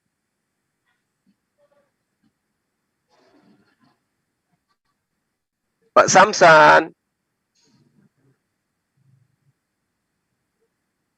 Kalau kami Pak Samsan di dalam ajaran agama Islam itu jelas Tuhan itu tidak membutuhkan makhluk. Jadi kalau Anda mengatakan Anda mengibaratkan makhluk itu sebagai Tuhan, apalagi sampai mengatakan mimpi, itu Anda keliru di situ. Nanti larinya kepada kondisi di mana Anda mempertuhankan makhluk. Kenapa? Karena Anda menganggap bahwa apa yang terjadi di alam semesta ini adalah tidak pernah menyuruh manusia mentuhankan makhluk. Itu kesimpulan salah. Tapi faktanya kan Anda menuhankan makhluk kan? Tidak. Kamu salah dalam kesimpulan. Sai Baba itu siapa bagi Anda? Ya, dengarkan ya. Bahkan Jangan cepat-cepat. Tuh kan Anda tidak mau mendengar, Pak. Ya. Sejati Sai Baba yang Tuhan, bukan badan jasmaninya. Nah, sejatinya saya Tuhan nggak? Iya, bukan Anda. Tapi sejatinya saya? Anda bukan. Anda dan saya adalah ciptaan. Yang Tuhan adalah sejati Anda. Nah, berarti yang menciptakan saya itulah adalah Tuhan. Nah, iya. Saya bukan. Bukan. Ya sudah. Tinggalkan ajaran menuhankan Sai Baba. Kan begitu. Nah, itulah salahnya, Bro. Gini, Bro ya. Loh, apa salahnya? Anda sudah mengakui Sai Baba bukan Tuhan, dia ciptaan. Bisa nggak Anda mendengar saya, Bro? Masa Anda terus yang mau didengarkan? Anda tidak mau dengar saya? Kalau Anda tidak mau dengar, ya udah. Jadi Anda aja yang mau didengar gitu? Anda aja yang mau didengar? Anda tidak mau dengarkan saya? Sai Baba ajak sini berdialog dengan saya. Jadi Islam itu sangat jelas, bos. Tidak boleh kita itu melampaui batas berbicara mengenai Tuhan. Kita ini bukan siapa-siapa. Tapi Anda kemudian membuat sesuatu, menganalogikan Tuhan seperti apa yang Anda mau. Seakan-akan Anda itu lebih tahu pemikiran Tuhan daripada Tuhan itu sendiri. Ya, makanya punya kitab suci kalau Anda ingin selamat. La yus'alu amma yaf'al wa hum yus'alun. Pencipta langit dan bumi itu tidak ditanya tentang apa yang dia kerjakan. Oh, kenapa Tuhan menciptakan manusia? Oh, kenapa Tuhan? Tidak bisa seperti itu. Cukup Anda memahami bahwa pencipta langit dan bumi itu menginginkan keselamatan terhadap ciptaannya bernama manusia. Sehingga dia memberikan petunjuk. Makanya kita diuji dalam kehidupan ini. Bukan seenaknya saja menuhankan pikiran. Tidak bisa. Ya, Al-Quran surah Al-Anbiya ayat 23 itu mengatur semuanya. Allah tidak ditanya tentang apa yang dia kerjakan. Tetapi makhluklah yang akan ditanya. Begitu Pak siapa namanya, Pak Samsan. Jadi kalau Anda berbicara mengenai hakikat Tuhan, jangan Anda sama-samakan atau sandingkan dengan makhluk. Tidak bisa. Ya, Anda harus belajar di situ. Nah, kalau Anda kemudian bertanya, kenapa Tuhan menciptakan makhluknya? Dan konsep menciptakan itu ya keluar. Kalau Anda mengatakan ke dalam, itu yang kami pahami bahwa Allah meliputi segala sesuatunya. Artinya, cakupan daripada Allah itu menaungi segala ciptaannya sendiri. Bukan berarti Anda mengatakan bahwa Tuhan itu kecil ketika dia adalah pribadi. Nanti besar kalau dia disatukan dengan makhluknya. Anda keliru di situ.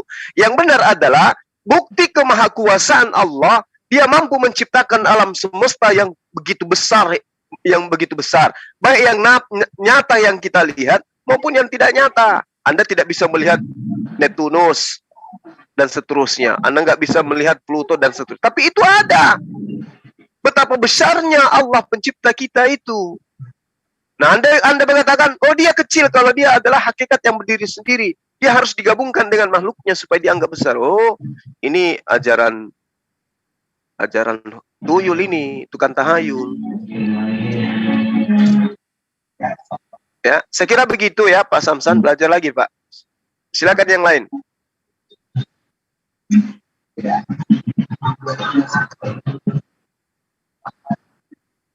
Oke. Jadi kalau tidak ada yang ingin menambahkan, jadi gini, sedikit saya tanya infokan ke Pak Samsan ini ya. Mengapa pencipta langit dan bumi itu menciptakan manusia? Ya, padahal manusia kita itu tidak pernah meminta kepada Tuhan untuk agar menciptakan kita. Kenapa? Mengapa manusia harus tercipta? Sehingga kita manusia ini mengalami berbagai penderitaan dalam hidup. Bukankah menurut pemikiran seperti Bapak ini adalah lebih baik manusia tidak tercipta sehingga tidak harus merasakan kesengsaraan? Itu pikiran Bapak. Nah, pertanyaan-pertanyaan seperti ini itu adalah pertanyaan yang muncul di benak orang-orang yang mengalami berbagai kesulitan dalam hidupnya. Baik di dalam mencari nafkah, mencari konsep ketuhanan, mencari agama yang benar, dan mencari sembahan-sembahan yang menurut mereka itu sesuai dengan akalnya. Pertanyaan-pertanyaan seperti ini, Pak, itu pertanyaan orang yang menuhankan logikanya nantinya. Pertanyaan ini sederhana, tapi akan memerlukan jawaban yang agak panjang. Supaya orang-orang seperti Bapak itu bisa tercerdaskan dan bisa kembali kepada fitrahnya menjadi makhluk yang disempurnakan oleh Tuhan dalam penciptaannya. Agama kami memimpin begini. Bagaimana kemudian Rasulullah Muhammad SAW ya, mengajarkan kepada kami umat Islam bahwasanya umat manusia itu tidak layak menanyakan tentang apa yang diperbuat oleh penciptanya. Manusialah yang kemudian pantas untuk ditanya. Sebagaimana ayat surah Al-Anbiya yang saya ajarkan kepada Anda tadi. Nah, tindakan Allah sebagai pencipta langit dan bumi yang memiliki semesta alam ini, itu mutlak dan tidak perlu persetujuan siapapun. Tidak perlu kemudian Anda harus ditanya dulu, oh Tuhan itu bukan berdiri sendiri. Kalau Tuhan itu adalah pribadi, berarti dia membutuhkan pribadi-pribadi lain. Tidak begitu, Pak. Alam semesta ini termasuk Anda, itu adalah milik Allah. Semesta ini adalah mutlak ciptaan Allah. Dan tidak perlu persetujuan Anda untuk Tuhan itu menciptakan. Nah, jika Bapak ingin membuat suatu perbandingan bahwa kita ini adalah manusia, maka dicipta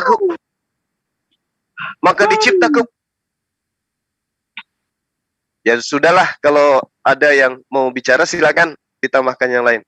Pak Sansan itu kayaknya nggak mau menerima kebenaran, Pak Sansan. Ya, jadi orang boleh berkhotbah apapun juga tentang agamanya. Tapi sebelum itu, saya logika, bertanya, Pak. Apa sih patokan kebenaran agama Anda? Makanya agama yang benar itu harus berkesesuaian dengan akal. Harus berkesesuaian logika. Ya. Itu agama yang benar. Kalau saya gitu hanya loh, bisa Pak. mualaf, jika Anda bisa berkata, oh, saya tidak butuhkan Anda mualaf. Patokan kebenaran itu enggak. Islam tidak membutuhkan Anda. Enggak. Sama sekali Islam tidak membutuhkan Anda. Islam tidak membutuhkan saya. Oh, memang Anda Islam saya hanya membutuhkan orang yang rendah hati menerima kebenaran Al-Quran, di mana Al-Quran itu berdasar terhadap kebenaran akal dan wahyu, gitu loh, Pak. Sai Baba Anda tuhankan. Logika dari mana Anda gunakan itu? Jadi begini, Pak Samsan. Anda sebagai manusia itu anggaplah ya, Anda terbiasa memelihara hewan ternak, mengembang biakan kemudian, lalu kemudian menyembelihnya sebagai makanan Anda, ya, tanpa sedikit pun Anda itu merasa bersalah, tanpa sedikit pun Anda itu merasa tidak berhak untuk melakukannya. Ya, di-mute aja orang ini, kayaknya orang gila dia ini, tapi harus dicerahkan supaya yang lain tidak disesatkan. Anda sebagai manusia memiliki ayam, memiliki kambing, memiliki domba. Apakah kemudian ketika Anda ingin menyembeli ayam, Anda bertanya dulu kepada ayam Anda, ayam, maafkan Samsan ya, hari ini kau akan kusembeli, aku tunggu 3 jam kemudian jawabannya ya ayam. Memang kayak begitu Pak Anda terhadap ayam Anda? Atau kepada kambing, kambing, sini kambing, ya besok aku mau potong kamu, tolong diizinkan ya, ya kasih saya mimpi ya kalau kau izinkan atau tidak. Sebentar malam kau datang dalam mimpiku. Emang kayak begitu, Pak? Ini sesama makhluk aja, Pak. Kenapa kodrat antara kambing dengan Anda itu berbeda? Ini Anda ingin mempersamakan antara pencipta Anda dengan diri Anda yang adalah makhluk. Kan lucu. Kambing aja tidak sama dengan Anda. Padahal sama-sama ciptaan. Atau jangan-jangan Anda menyamakan diri Anda dengan ayam. Ya, itu derita Anda. Jadi ketika perumpamaan ini, perumpamaan yang sangat logika, yang sangat sederhana ini, Anda juga tidak memahaminya. Kemudian Anda harus mendudukkan, oh Samsan nanti dikatakan besar kalau dia disatukan dengan kambing. Oh Samsan nanti dikatakan besar kalau dia dibuatkan baju dan bajunya muat dengan kambingnya juga. Itu keliru Pak, cara memahami Tuhan dengan konsep seperti itu. Kuasa kita pada apa yang kita diberi oleh Tuhan, itu mutlak milik kita. Sama ketika Anda memiliki kuasa terhadap ayam Bapak tanpa harus musyawarah dengan ayam, Anda sudah menjadi kuasa terhadap ayam Anda. Begitu juga Allah. Begitu juga pencipta. Anda tidak boleh kemudian analogikan dia dengan makhluk. Oh, Allah itu bukan pribadi, kata Anda. Karena kalau dia pribadi, maka dia terbatas. Anda keliru. Anda belajar di mana? Inilah keanehan Anda. Ya. Anda merasa berkuasa terhadap ayam. Anda merasa berkuasa terhadap binatang peliharaan Anda. Tapi Anda tidak mau Allah itu berkuasa terhadap diri Anda. Kan lucu. Anda harus menciptakan sang pencipta sesuai dengan logika Anda. Kan aneh. Tadinya kan, saya kan tahu, tadinya Anda itu kan Kristen, penyembah manusia. Tapi karena Anda tidak berdaya dalam logika menuhankan manusia, Anda lari ke Sai Baba. Ya, Anda lucu. Anda merasa tidak pernah berdosa ketika menyembeli ayam. Tidak pernah merasa ini ketika menyembeli hewan. Tapi giliran Tuhan melakukan kehendaknya atas kehendaknya sendiri, Anda protes. Oh enggak, Tuhan itu harus begini. Tuhan itu harus begini. Nenekmu kiper, emang lu siapa? Ya, jadi tidak bisa begitu, Pak. Kekuasaan mutlak itu milik pencipta langit dan bumi untuk melakukan apapun sesuai dengan kehendaknya, sesuka apa yang dia mau. Makanya dalam Al-Quran kami dibimbing. Dalam surah Hud ayat 100 kami dibimbing, Pak. Bahwa Tuhan itu berkehendak. Dia mau melakukan apa saja, tidak ada yang bisa membatasi Tuhan. Ya, tidak ada yang bisa membatasi Tuhan. Itu yang perlu Anda pahami. Jadi kalau Anda mengatakan, oh tidak, Tuhan itu harus oh nggak bisa. Inna rabbaka fa'al lil murid, lil ma yurid. Tidak ada yang bisa kemudian, tidak ada yang bisa kemudian mengatur Tuhan. Tuhan maha atas segala apa yang dia lakukan. Dia maha berkehendak. Dia maha berkehendak. Kekuasaan Allah untuk melakukan apapun tanpa meminta persetujuan siapapun dan tidak bisa ditentang siapapun adalah bukti kesempurnaannya, Pak. Bukan kelemahannya. Sehingga muncul Pak Samsan, oh Tuhan itu lemah. Kalau dia itu adalah pribadi. Dia harus disandingkan dengan makhluk-makhluknya supaya dia besar. Nenekmu kiper. Bawa itu logika berpikir Anda kepada keyakinan Anda. Jangan depan umum. Ya. Kalau Anda saja di dalam melakukan sesuatu tanpa musyawarah, kenapa Anda tidak bermusyawarah dulu terhadap ayam-ayam yang Anda ingin sembelih? Karena Anda merasa berkuasa terhadap dia. Begitulah pencipta langit dan bumi ini. Tidak butuh Samsan kemudian untuk bermusyawarah dengan Tuhan supaya dia dianggap sebagai besar. Oh, Tuhan itu adalah mimpi. Kita ini adalah Tuhan. Hakikat kita adalah Tuhan. Nenekmu kiper. Hakikat ciptaannya ciptaan. Keberadaan ciptaan karena ada yang menciptakan. Esensi ciptaan tidak akan menyentuh daripada norma-norma di mana norma itu mengangkat derajatnya menjadi sang pencipta. Nggak bisa. Apapun itu. Ayam, sehebat-hebatnya ayam tidak akan menjadi Pak Samsan. Kecuali Pak Samsan yang mau menganggap dirinya ayam. Jadi belajarlah menjadi, pilihlah keyakinan agama yang kitab sucinya itu membuat Anda waras. Jangan seperti ini jadinya. Kalau kami di dalam agama kami, Pak, tidak bisa menganalogikan seperti analogi yang Anda buat.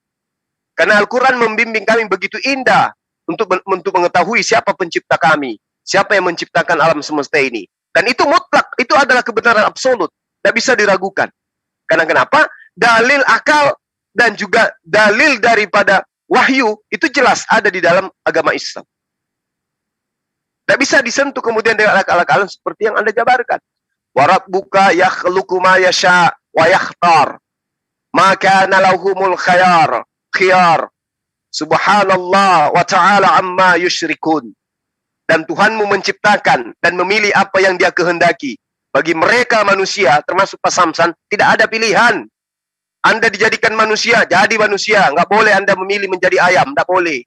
Makanya dikatakan bahwa Allah itu maha suci. Subhanallah wa ta'ala amma yusyrikun. Maha suci Allah itu, Pak. Maha tinggi dia dari apa yang Bapak persekutukan berupa Sai Baba. Itu yang digambarkan kitab suci Al-Quran. Kitab suci yang seperti ini yang benar. Jangan yang kemudian menuhankan manusia anggap benar. Oh, Tuhan Anda sudah mati dibakar, Anda anggap benar, nggak bisa. Belajar dong sama umat Islam. Kaidah-kaidah kebertuhanan umat Islam itu digambarkan langsung, jelas dari kitab sucinya, dan dibenarkan oleh akal pikiran manusia. Wa rabbuka yakhluqu ma yasha wa yakhtar. Itu jelas, nggak bisa ditawar-tawar. Dan Tuhan pencipta langit dan bumi adalah yang menciptakan dan memilih apa yang dia kehendaki. Bebas dia, Pak. Anda mau diciptakan dengan mata satu, bisa. Tuhan mau menciptakan Anda dengan tangan satu, bisa. Anda diciptakan tanpa anus, bisa. Tuhan mau berkehendak, nggak bisa Anda atur-atur Tuhan itu. Ya, Tuhan itu maha berkehendak, nggak bisa Anda atur. Oleh karena itulah kemudian saran saya Pak Samsan, tinggalkan keyakinan yang membuat Anda gila permanen. Adalah lebih baik kembali belajar kepada umat Islam. Karena hanya di Islam kebenaran itu ada. Ya, saya tidak memaksa Anda, hanya saja kasihan kalau Anda itu selamanya begini. Masa Tuhan diibaratkan kita bermimpi, jalan ke pasar. Setelah jalan ke pasar, itu adalah bagian dari kita. Apakah kita betul yang ke sana? Tidak, tapi penggambaran kita. Oh, alam semesta ini adalah bagian dari mimpi Tuhan. Ini apa-apaan yang kayak begini, Bapak? Ini bukan, kalau yang dikatakan mimpi, Pak Samsan, bukan Anda yang menghendaki. Oh, malam ini saya mau tidur, jam 8. Saya mau mimpi begini. Enggak begitu. Kalau Tuhan tidak. Tuhan tidak bermimpi, Tuhan. Tuhan betul-betul fakta. Mimpi Anda adalah hayalan. Sementara Tuhan fakta nyata. Menciptakan apa yang fana. Alam ini fana. Ciptaan Allah, bukan mimpi Allah. Cerminan daripada keberadaan Allah, alam semesta ini. Nah, Anda kemudian menjadikan alam semesta ini sebagai mimpinya Tuhan. Anda lucu. Anehnya Anda pede, percaya diri mengajarkan itu. Itu makanya aku bilang, ya Pak Samsan, jangan pernah analogikan penciptaan makhluk dengan kondisi mimpi Anda. Anda bermimpi, jalan kaki ke pasar. Oh, Tuhan ini juga bermimpi menciptakan semua yang ada. Dan ini alam semesta ini adalah buaian mimpi-mimpi Tuhan. Ini ajaran dari mana, Pak? Ya, nggak bisa seperti itu. Kalau mimpi Anda adalah sesuatu yang tidak nyata, sementara alam semesta ini adalah nyata.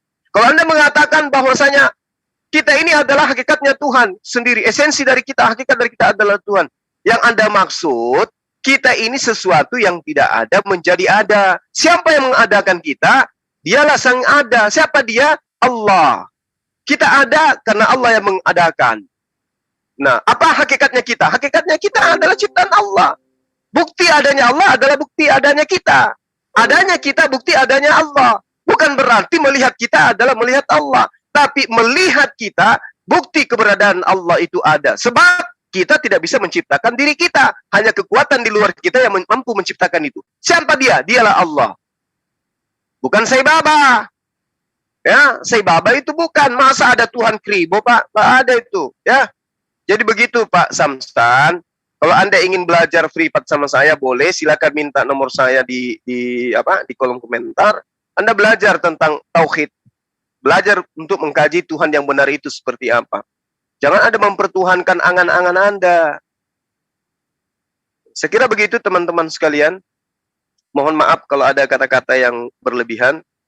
Ya, intinya Pak Samsan ini memang harus selalu dinasehati, ya, diluruskan pemahamannya, karena dia selalu merasa paling hebat, selalu merasa paling pintar, dan semua orang itu adalah tidak menemukan hakikat yang benar. Semua kita ini disebut awam sama dia, dan dialah yang paling hebat katanya. Saya kira begitu Bang Handi, terima kasih. Silakan dilanjut, atau kalau tidak ditutup aja sesi ini. Terima kasih. Ya, terima kasih Bang Juma. Sepertinya memang kalau diskusi kayak gini nggak nyambung ke Pak Sansan. Bang Juma mengarahkan kepada pondasi dulu, terus kemudian yang mudah untuk dimengerti, untuk edukasi berdasarkan apa yang diajarkan oleh Sang Pencipta di Kitab Suci. Kalau Pak Sansan enggak, dia melingkar di atas permukaan kebenaran, menganggap kebenaran itu dah yang dianut oleh Pak Sansan, jadi nggak kena. Jadi memang nggak sinkron gitu loh. Jadi kita paham kok Sansan ini dia berada di atas kebenaran, menganggap kalau melewati kebenaran itu adalah benar. Padahal begini kok Sansan, kalau melewati kebenaran itu sudah nggak benar. Hanya Pak Sansan yang bisa mengerti siapa dirinya. Nggak bisa diarahkan ke area publik gitu loh. Nah, dibenturkan dengan kehidupan nyata, bisa ditinjau dengan akal sehat, mudah dimengerti. Ini nggak masuk nih barangnya Pak Sansan. Gitu loh. Kenapa ya, sejatinya sendiri dia yang kita ajak bicara ini sebenarnya bukan Pak Sansan. Ini avatarnya yang kita ajak bicara. Pak Sansannya lagi ke pasar. Yang ada di Gemini adalah avatarnya. Jadi bagaimana mau nyambung?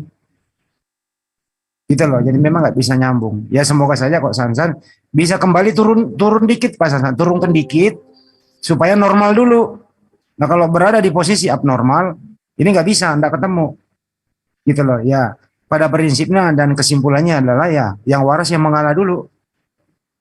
Itu intinya. Setuju ya kok Sansan ya? Tuh malah diam dia. Aslinya ke pasar, avatarnya di sini itu. Ya udah ditutup dulu ya Bang Juma ya. Selesai sudah. Iya Bang Handi, ditutup aja dulu Bang Handi. Oke, terima kasih teman-teman yang ada di live chat. Sekian dulu diskusi pada sore hari ini. Habis ini kita akan diskusi yang lebih menarik lagi, yang ada umpan balik gitu ya, counter attack. Terima kasih. Mohon maaf atas segala kekurangan. Wabillahi taufiq walhidayah. Assalamualaikum warahmatullahi wabarakatuh. Sampai jumpa.